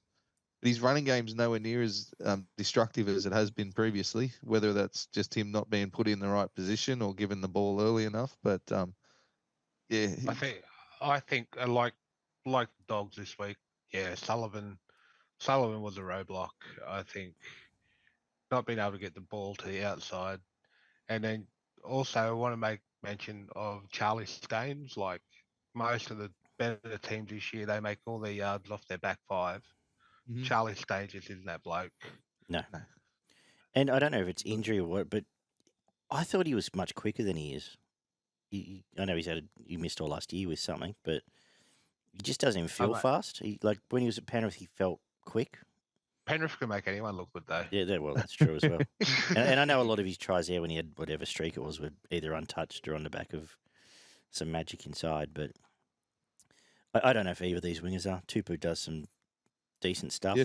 gets physical and makes some tackle busts, but he's on the way out. Like I think, yeah, it's worth revisiting. I know they've got Alex Lobb, who's 8 foot tall or whatever, and a couple others that they can look at. But yeah, not a lot of positive. Well, you got Brett Naden come in. Yes, and had a Brett good Naden come in this yes, week who, for in the sense. who's been playing really well actually, and he does have pace, as you know. And so. And he will take those hard yards Absolutely. coming out of your own end. So that's can only be Yeah, a bonus true. for the Tigers. Agree. Yeah, a couple of the bigger guys for the Dragons, DeBellin and Vitala Mariner, were pretty good in the middle there. Little had a couple of nice touches. The halves were decent, and yeah, it was Sewer and Lomax that were the absolute standouts in this game. We mentioned Lomax, but every time the ball was anywhere near him, like you're thinking there's points coming here. Yes. If there's not points, there's a very good chance that they're going to get very close to scoring points. And a lot of it did come off kicks, but there was some nice times he was isolated one-on-one with his winger as well and turned him inside out. So I did have him for 3 as well. Happy to go Sewer and Hunt, the other two. yep, I had Sewer and yeah, the Hunt or Jack DeBellin. Yeah, DeBellin's had another good year. Like, obviously, his cards are marked now, but never lets anyone down. We'll go with Hunt. All right. And we wrap up deep into this, as I said, this Sunday evening for me, 21-20. Another golden point. We had Des and Ricky blowing up. We had all sorts of good stuff. What did the stats say first? 3 tries for the Raiders, 4 for the Titans. 3 out of 4 conversions for the Raiders, 2 out of 4 for the Titans. 1 out of 1 penalty attempts for the Raiders. 1 out of 1 field goal attempt and 2 field goals missed from the Titans. 12-6 at halftime, 87% completion play at 82%, 628 plus running meters, and 248 plus post contact meters for the Raiders. 2 line breaks to 4, 31 tackle busts to 26, 10 offloads to 6, 5 forced dropouts to 0, 335 tackles played, 491 tackles in a game. Fuck me. 13 errors to 10, 3 penalties conceded to 4, 1 ruck infringement to 4, 4 inside the 10 against the Titans. Hudson Young with 101 Supercoach points, Fogarty with 96, Jolliffe with 94. Joseph Tarpanay went 302 metres in this game. When was the last time you remember Ford doing that? No. And he was touching the ball twice a set, a few times as well. I feel like he might have done it, or at least he's done high probably 250s. But yeah, incredible. And on those stats, you read out Tom Malalo's the last bloke to do something like that when he was in prime time. 8 years ago. Carrying the Cowboys. Yeah. You're probably right, actually. So on all those stats, yeah, Canberra should have shut in. Why didn't they, Bob? Yep. They shit the bed. They went back to that, just shift the ball early and hope that someone out the back does something. There was no sort of interlinking between the forwards setting with the offloads that we've seen at different times this year. It was a lot of one-out stuff through the middle. And the ball movement was slow and erratic, getting to their outside backs, which coming off one of their better performances last week was a bit of a surprise, to be honest, coming into this one. But definitely wasn't the Titans' defense that disrupted them, put it that way. No. Did you see much of this game, Chris? No, not a lot. It put me to sleep, if I'm going to be honest. Like a little bit hungover on Sunday, and yeah, I ended up falling asleep watching this game. I'm going to be completely honest. I did too, as I said, having opened at the pub at 10 in the morning. But I've often joked on Twitter about how I feel sorry for blokes putting out free podcasts, having to watch games like Titans versus Canberra. It was bad. Like, and to put it to golden point just means they hate their fans. Just get it done properly, goddamn it. Like with those stats, Canberra should have put them away. Oh, Like, yes, absolutely. Titans could have won it. Like at the end of the day, Chevy Stewart was offside with the charge down, and probably should have been a penalty. And the Titans get away with something. But What about on that? yeah, Sorry, did you see that Annesley came out and said that there was an additional 28 times they should have been awarded the Titans offside, and the Raiders are offside an additional 10 times. I'm not a fan of Endersley coming out and doing that and throwing his refs under the bus. Well, Like- what upside is there from saying that? Yeah, exactly. Like, And then saying, "Oh, it's the all refs this, out that, there and doing the their other," best. and then they drop Casey Badger this week. So Yeah. aren't you? And then there'll be a blow up about that. But haven't you just completely, as you said, thrown her straight under? Like threw Todd Smith under the bus last week. Now throwing Casey Badger. It's just can't be good for the referees. Like we need No. referees refereeing with confidence, knowing they've got the boss got their back, and then they just lead to more mistakes for the refs. Yes. Well, if by saying that statement alone, why did that need to come out? Why even mention because that? Desi directly challenged him and turned around and said it Is that was why it was? Okay, eight fucking 4 or whatever it was, and we got penalised 8 times, and they only got penalised once, and there was 8 ruck infringements to 4 or some bullshit, and then he turns around and goes, "Oh well, it could have been 32 to fucking 15." Like, yeah. Would you have liked that? Would that have been better? It was just Yeah. him fucking having a crack back at Des. Really, it was a bit of schoolyard bullshit, to be honest.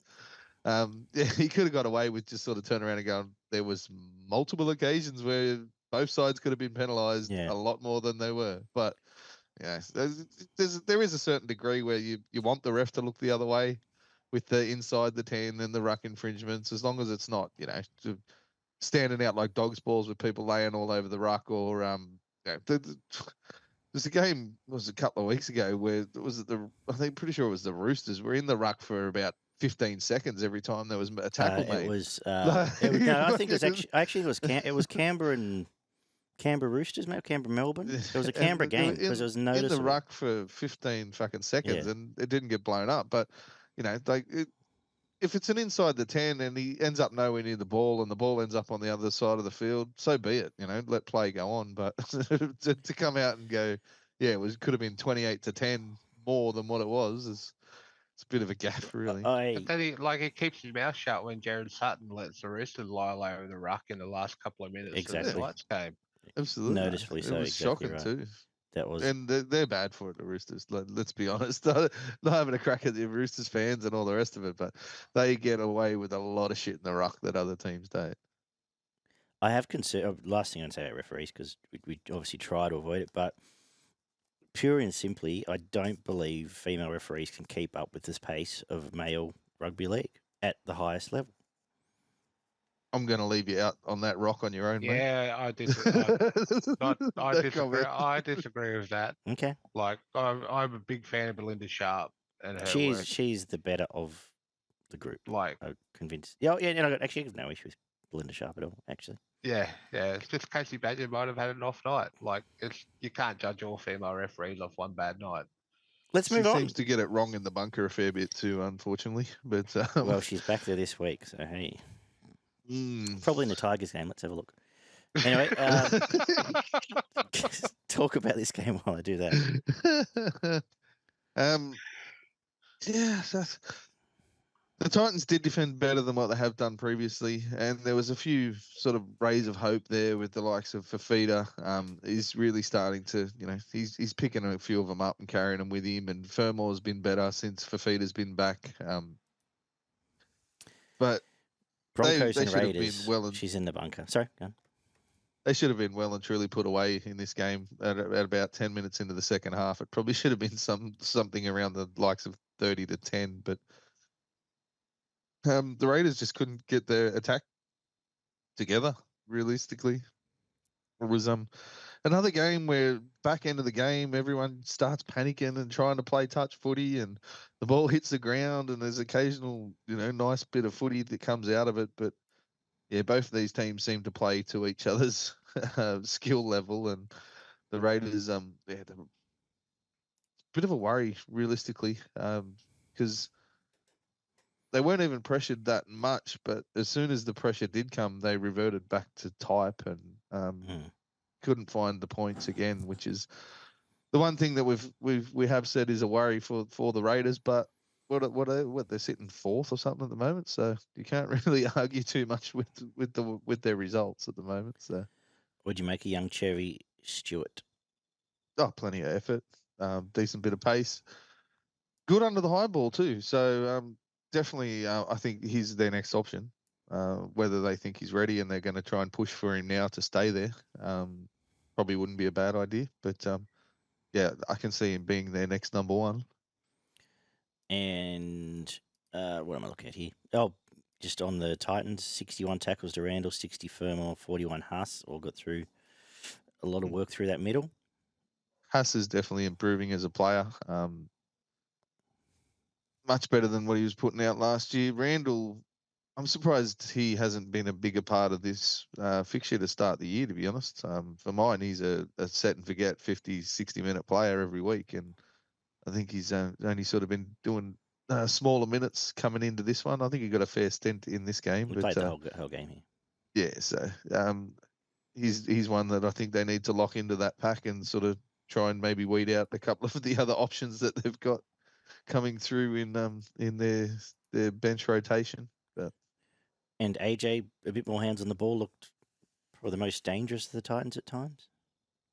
yeah, at times. I think he was pretty well handled though. I can't remember him really burning anyone, or they play such a flat, slow style of play that Very dour. Yeah, dour is the word. makes their opportunities very limited. And even him having the hands, I think in this team, the way it's currently set up, he's probably better off playing at centre, just because he gets the ball a little bit further out and he's got more option to sort of take the line on.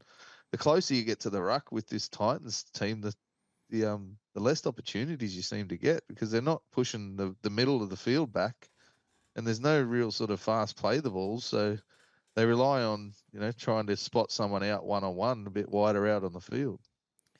He might get some extended time. Actually, I think Jaden Campbell's got a PCL just reading now. Right. Late break on that. So he's out for a month again, unfortunately. It's Crimson's best position, isn't it? One? I guess so. Yeah, definitely. Yeah. I think so. I've always thought so, but... You sick of talking about this game yet? Anything else? Went to a shootout. Yes, pretty rubbish. None of them could kick, so they moved on. Yeah, so the Titans defended much better for the first 20, but yeah, it sort of fell apart a bit later. Raiders had heaps of early ball in that first 20 minutes, and they did well to not fall apart and get scored on 2 or 3 times early. Harley Smith-Shields was okay coming back into this team, so was AJ. Kelly had one of the better games for a while. Aaron Clark and Haas were good. You mentioned those guys already. Firma and Fafita were their better players, along with Jolliffe. I thought Jolliffe had a massive game for the Titans. Tomoko, Papali were good. Smitty's had another really good game. He's turning into a really good worker for this side. Mariota, given a few more minutes, I think he played most of the game, if not all of it. He was very good for the Raiders. An hour or so. Yeah. And Tapane Fogarty were brilliant. They were fantastic in this game. Oh, and you got to throw Young in there as well. Hudson Young, he's got some shit in him. He does some silly stuff, but fuck, he works hard for this side, and he is at times the only bloke willing to have a red hot crack when the rest of them and Tapane, him and Tapane just keep going constantly, and a few of these guys do clock off in the middle of the field. So. You mentioned Fogarty. Well, from what I saw of it, his kicking was on point again. Yeah, absolutely. He's the reason they won. Obviously, kicked the field goal. Big part of the reason why guys were getting put into the positions that they were, and field position. It's just his long kicking game has been fantastic this year, and it takes a whole lot of pressure off Canberra when they're going nowhere, and he can just boot it 50, 60 metres downfield and get it into a corner. So, all right, let's. I'll let you do the honours with the 3-2-1. I had Young with the with the 3. I just thought his try right when they needed it, and his constant hard running in the back row was ultimately the difference. Fogarty was the man who got him around the field, and I don't know. I felt like Foran probably was pretty good for the Titans, but it was between it'd have to be Tapane realistically if you go back and have a proper look at the stats, but. I had a feeling this is probably Foran's best game in, I don't know, 2 years. I think you got to give it a Tarpanay for 300 plus metres. Apparently didn't get a daily endpoint either, so we'll give Really? one to him. Yeah, right. Yeah, give it the Tapani. All right, let's get this wrapped up. Have you got a pop plan of the week, Chris? Yeah, definitely Hutchinson in the Dogs game. Like he really offered nothing, and when the game was on the line at the end, he puts in a shit kick. Like it was pretty much just What summed was up that play, his game. actually? Yeah. Barn? Yeah. I know he's in a winning side, but for mine it was Corey Oates. He looked every bit of an elder statesman in that Broncos team, and someone that probably, even though he's been blowing up at the coach to start the year, probably doesn't belong in that squad anymore. So. He was one of mine, but I'll go with Jaden Sullivan. I think he may have played his last game in first grade for some time, at least. We've got a slap here. I'm going to slap Taylor May. I think I'll just leave it at that for now. Yeah, well, like the last younger brother of a Penrith legend who fucked around in the car. Didn't turn out good. I guess it didn't, no. Yeah. Yes, have you got one there on that note? Action? A slap. Probably the Tigers as a whole. Like they've been improving week in, week out, and then they just reverted this week to just like they weren't interested. They lacked effort. They lacked execution, and against any other team, the Dragons would have lost that game with the amount of errors they made in that first half. Yeah. Which seems to be the tradition when we play the Dragons. I think every time we review a Tigers-Dragons game, we sit here and go, we actually don't know how the Dragons won, but they did. But they did. And Barn? Mine's Cody Walker, man. Like, I know you might be off the coach and whatever, but have a bit of personal pride in your own performance, yeah, and get amongst it for more than about 15 minutes of a game of footy. Like, you look back to what State of Origin 3 last year, man of the match performance in that game, and then what he served up for the first 6 weeks of this competition. Yes, agree. We'll finish on a good note. I'm going to salute Angus Crichton. I think one of my favourite players of recent times, and I thought it was great to see him back to pretty close to his best after what he's been through for the last 18 months. So happy with that. Barn? Oh, Ronaldo for mine, obviously as a Shark supporter, but yeah, the way some of the ridiculous athletic things he did on the weekend, Ronaldo Mulitalo. What do you got for us? I was going to muck around, but no. You're allowed to muck around. It's all right. Go for it. I'll salute the Penrith Panthers just because they had a week off and you guys didn't have to put up with us winning again. Yeah, that's fine. Very good. Very Does good. suck sometimes. You got a proper one? Yeah, Viliame Kikau. Just nice. Like he's just in form. Like as an ex-Panther, I loved him at Penrith and watching him what he's doing at the Dogs now. You can't hate it. It's fantastic to watch. Agree. He's dragging them kicking and screaming into some games. Yeah, definitely. Outstanding.